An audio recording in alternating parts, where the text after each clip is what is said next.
안녕하세요. 오늘 저희와 함께 좀 깊이 들어가 볼 인물은 건축계의 혁신가죠. 피터 아이젠만입니다. 보내주신 자료들을 보니까 와, 정말 논쟁적이면서도 또 동시에 굉장히 매력적인 그런 건축 세계를 펼쳤더라고요. 네, 맞습니다. 특히 구조주의에서 해체주의, 그리고 프랙탈 기하까지. 그 지적인 여정이 대단한데요. 과연 그의 건축이 오늘날 우리에게 던지는 질문은 뭘지 한번 제대로 파헤쳐보죠. 네.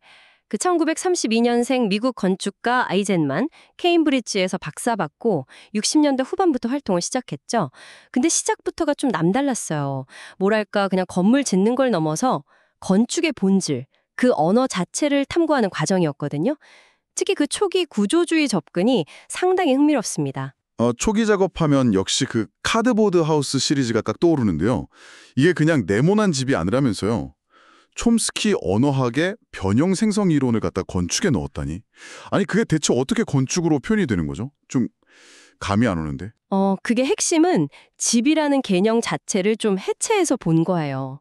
아이젠만에게 초기 주택은 사람이 사는 공간이기 이전에 건축 문법을 실험하는 텍스트 같은 거였어요.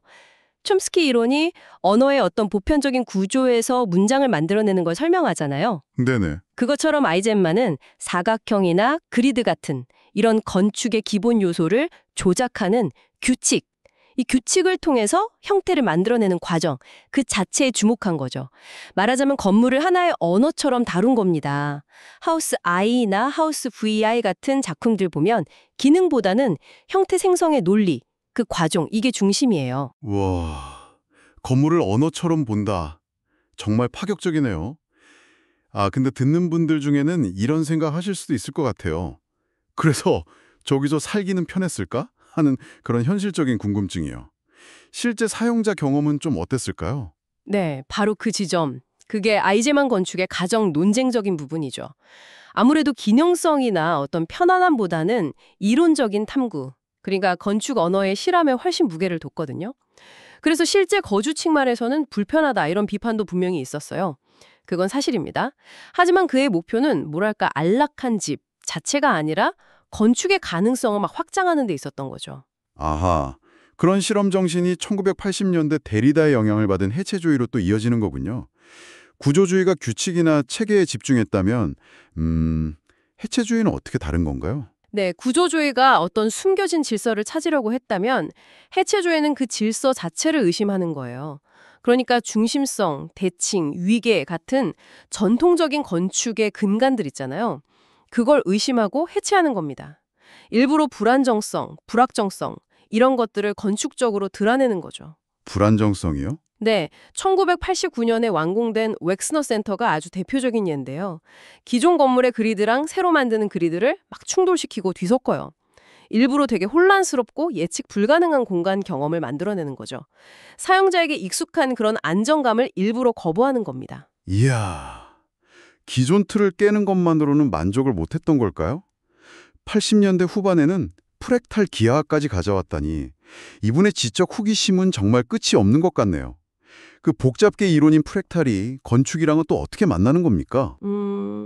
아마 해체를 통해서 기존 질서를 무너뜨린 다음에 아이젠만은 더 근본적인 복잡성, 그러니까 자연이 만들어진 원리, 여기에 눈을 돌린 것 같아요. 프랙탈이라는 게 부분이 전체랑 닮은 형태, 자기 유사성이라고 하죠. 이걸 반복하면서 무한히 복잡한 구조를 만들잖아요. 네, 그렇죠. 아이젠만은 이 원리를 지형 같은 자연 요소랑 결합을 시켰어요. 그래서 기존의 그런 직교 그리드에서 벗어난 훨씬 유기적이고 예측 불가능한 형태, 다층적인 공간, 이런 걸 탐구하기 시작했습니다. 이건 뭐 건축 형태를 만드는 방식에 있어서 완전히 새로운 지평을 연 시도였다고 할 수 있죠. 듣고 보니까 그 여정 전체가 건축이란 대체 무엇인가? 이 질문에 답하기 위한 정말 끊임없는 지적 투쟁처럼 느껴지네요. 그렇다면 이런 그의 복잡한 이론과 실험들이 오늘날 건축에, 그리고 어쩌면 이걸 듣고 있는 우리들의 사고방식에 어떤 영향을 줄 수 있을까요? 이걸 왜 중요하게 봐야 할까요? 네, 아이젠만의 가장 큰 기여는 아마도 건축을 단순히 기능적인 구축 활동으로만 본 게 아니라 철학적인 사유를 담는 지적인 매체로 그 위상을 높였다는 점. 이걸 겁니다. 형태 생성 과정 자체를 강조하고 규칙 기반으로 설계하는 방식 같은 것들은 현대 디지털 건축 그리고 파라메트릭 디자인의 아주 중요한 이론적 토대가 되었거든요. 아, 그렇군요. 디지털 쪽에도요? 네. 그리고 건축가들에게 왜 이렇게 디자인하는가? 이 근본적인 질문을 계속 던지게 만들었어요. 건축의 자율성, 실험 정신 이런 거 끊임없이 자극하고 있죠. 어쩌면 그의 작업은 우리가 그냥 당연하게 받아들이는 어떤 시스템이나 규칙에 대해서도 정말 그런가? 하고 질문을 던져볼 계기를 줄 수 있다고 생각해요. 오늘은 피터 아이젠만이라는 한 건축가의 정말 치열했던 지적 여정을 쭉 따라가 봤습니다. 구조주의에서 해체주의, 또 프락탈 기하까지 건축의 경계를 정말 끊임없이 확장하면서 우리에게 많은 생각할 거리를 던져주었네요. 맞습니다. 그의 건축은 때로는 좀 불편하고 난해하게 느껴질 수도 있어요. 하지만 중요한 건 그 결과물 자체만큼이나 그 과정, 그리고 그가 던졌던 질문 자체에 있다고 봅니다. 건축 언어를 풍부하게 만들고 건축의 가능성을 탐색했다는 점에서 그의 의의는 여전히 유효하다고 생각합니다. 마지막으로 이런 질문을 던져보면서 마무리할까 합니다. 아이젠만이 탐구했던 건축의 복잡성, 그리고 불확정성, 또 수학적 원리가 미래 기술과 만난다면 과연 우리가 살아갈 공간은 또 어떻게 진화할 수 있을까요? 그의 실험 정신이 인공지능이나 새로운 재료 같은 것들과 결합될 때 어떤 놀라운 가능성이 열릴지 상상해보는 것도 참 흥미로운 일이 될 것 같습니다.